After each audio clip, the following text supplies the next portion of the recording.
get into the city where I work by 9 o'clock in the morning, I would really have to leave at 7 o'clock. It is a long journey. I think it's worth it because luckily I don't work either Saturdays or Sundays, so I certainly have those 2 days a long way from London in the country, and also the benefit of the evenings. I like country life, and having lived in London for many years, there's no way I would now go and live in London. I much prefer the country. There's no comparison, really. Life in the village was just so much more friendly. I was a city girl before we got married, and so 18 years ago, the country was new to me. I've grown to love it. It is peaceful, it is quiet. It's a better place to bring up children, I think, particularly now with the great problems that we have in cities, the drugs, the drinking, and so on.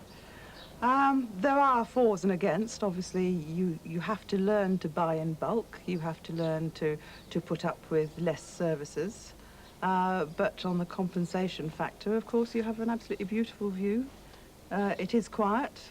It is lovely. It is more friendly. You can live in a street in town and never meet anybody, whereas in a village you can meet them and talk to them within 6 months of being there and have made, if not best friends, certainly very good acquaintances. Villages are composed of people coming from all walks and stratas of life, all different societies, different levels, different heights. There are different financial values. That's what makes a village what it is.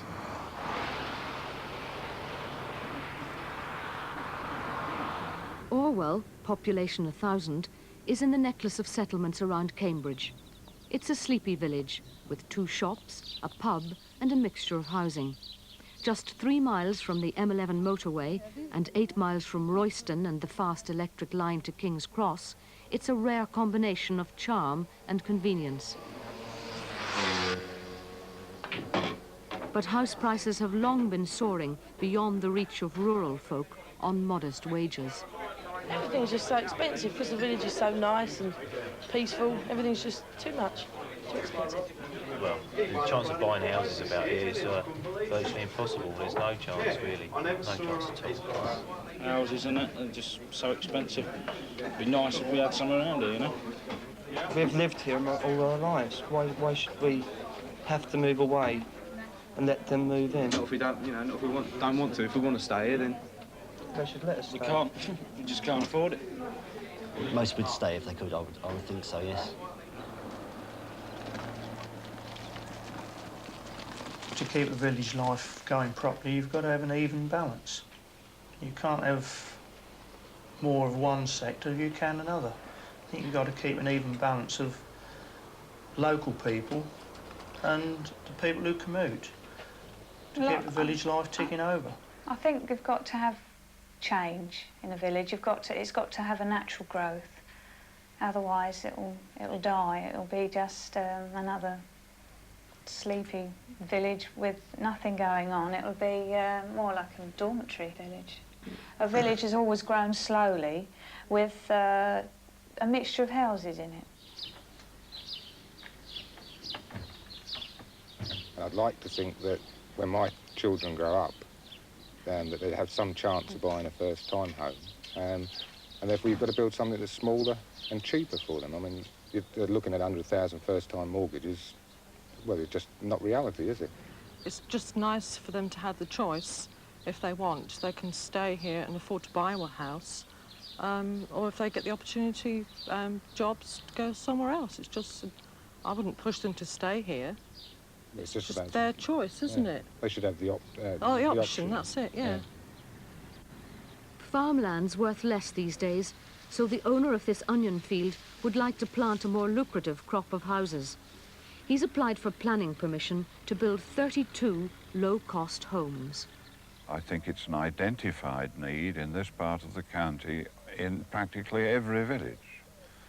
Because if you want to buy a property in Orwell, at the moment, you want £90,000 to £150,000. And I think that this does destroy the balance of the community. The majority of the parish council and the locals support the planning application. But low cost means high density, and that means 32 houses on just 2 acres of land. It's a prospect that alarms more recent residents of Orwell. They believe the development would be the thin end of a wedge, and they formed the Orwell Action Group to fight it. I don't think anybody in this company is so blinkered or so selfish as to think that nobody else has got a right to Orwell but the people who are sitting here. But that's the effect of your objection, though, isn't it? I mean, I could say to you, you live on plots of land probably that have been developed at some time. Why object to this particular development? I think because this particular development is of a density which we consider to be incompatible with the village. Yes, I think low-cost housing is a great idea. I think it's infeasible and impossible in a village like this. Why?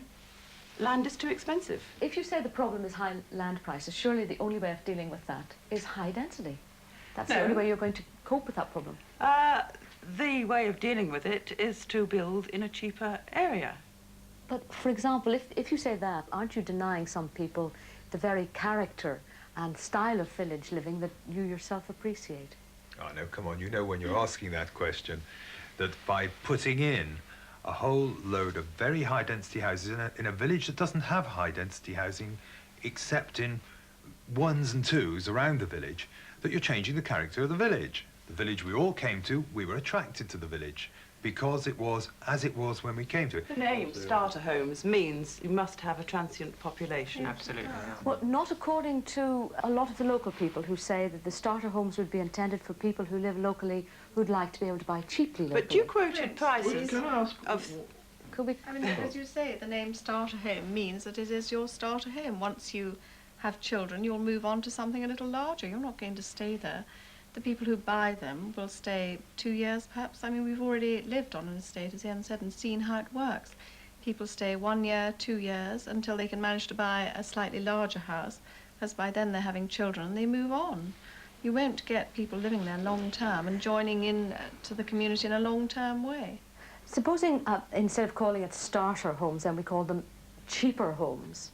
Do you necessarily assume that people living in cheaper housing will automatically move? Yes, because they've bought the house, and having bought the house, they've got a foot on the rung of the ladder, and they're going to want to move on. Well, supposing the proposal was to build 15 executive-style houses on 2 acres instead of 32 low-cost starter homes, would there be an objection then?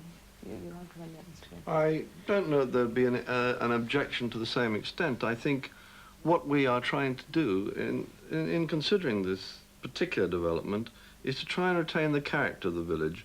And I think someone's already said that a transient population doesn't build character in a village.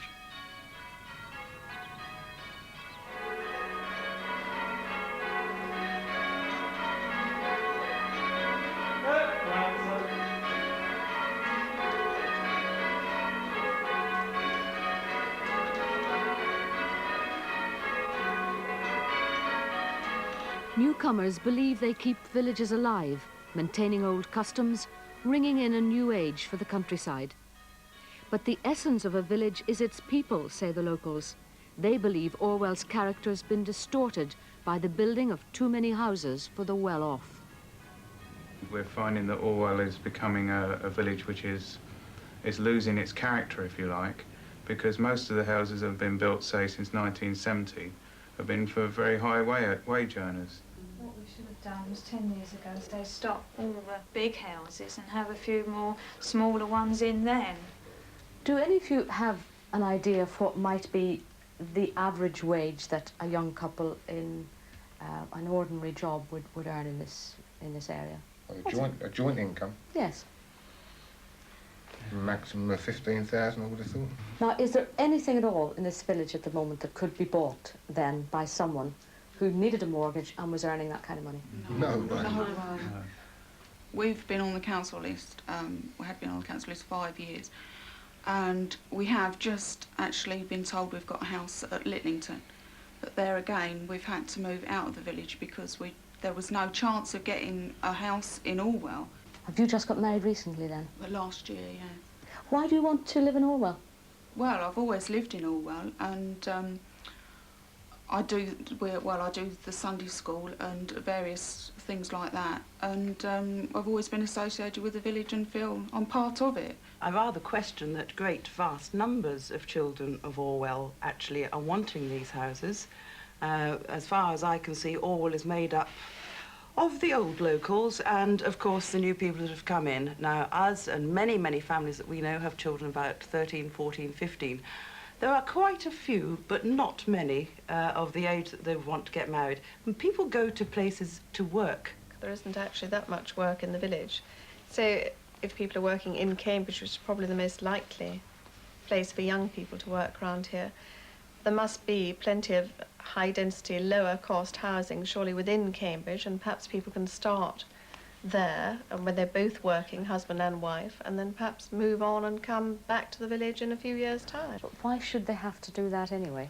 Because it happens when you're young. When you're young and you first take a job, you've got to gradually move up. Obviously, your first job isn't going to be very well paid, but it's not very far. It's, what, 7 miles to maximum? Is that a long way now? I mean, how many of you have children, and would you like them to stay in Orwell?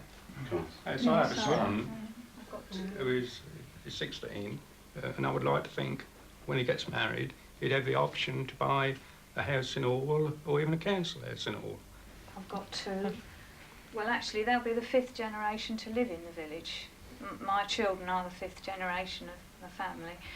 And I think, well, my mother and I know I've had the chance, and I'd like to think that they did have the chance too, because after all, that's where some people still like to have roots. I don't live where my mother lives. I'm not married to a man who lives where his mother lives. We came here for work, and that is where children will locate eventually. And the times of being able to say, I want to live next door to my mother, unfortunately went out of the window about 50 years ago. But it's the sense of history that comes from generations of families living in one place that makes a village different from a suburb, and village life an ideal to be pursued. If the locals can't afford to stay in Orwell, that continuity of families in a community will be broken. The village could become little more than a backdrop, and village life a charade. Well, I think a lot of them, they're buying an image of a village. It's an idea that they have of quiet and peace. And when they come into the village, they don't want it to change. They want it to stay as they imagine it should be. Like and village. that's right, and that is why they don't like change, because it's destroying the image that they have. Yeah, they're also frightened it might devalue their property as well, aren't they? When I first came, I had a lovely orchard next to me, but now it's Greenford Close. But there were no complaints when those houses were built. We didn't complain about them. I mean, we're the custodians, as it were, of this village for the time that we live in it.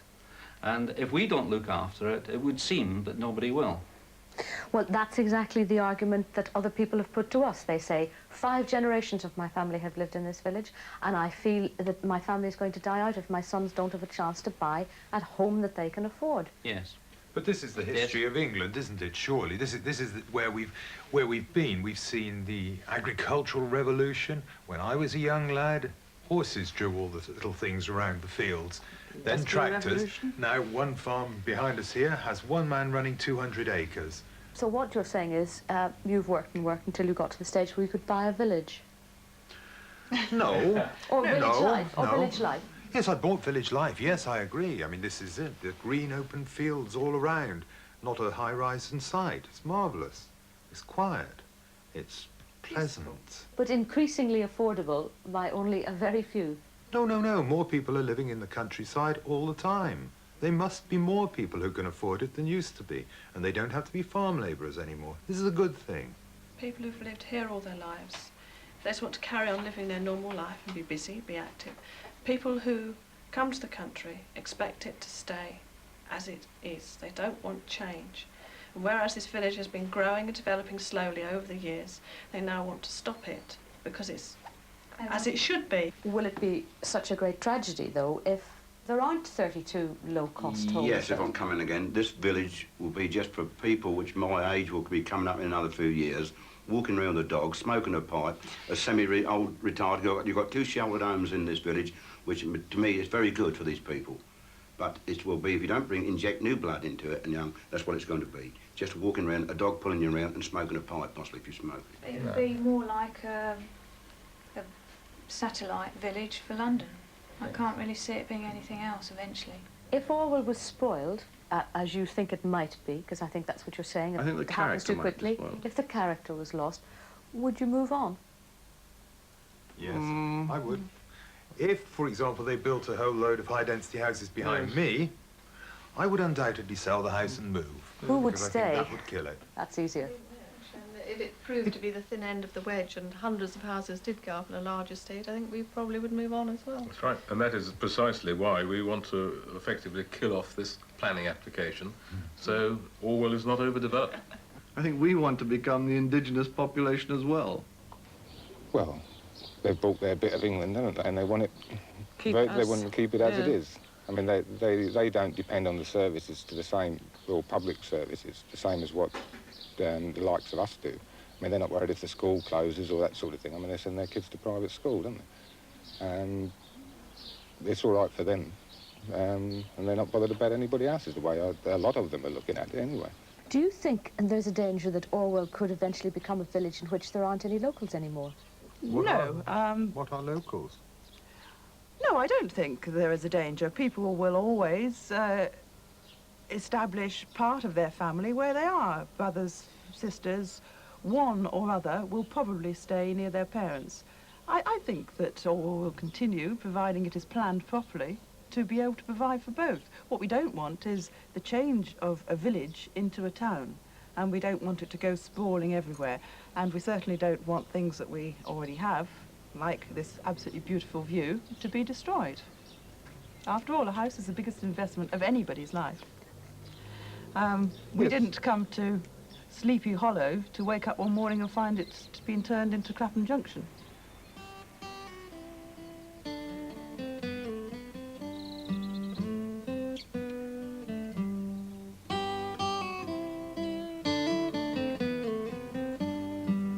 Back in sleepy Suffolk, the Soaneses' cottage, with them as sitting tenants, is being sold at auction.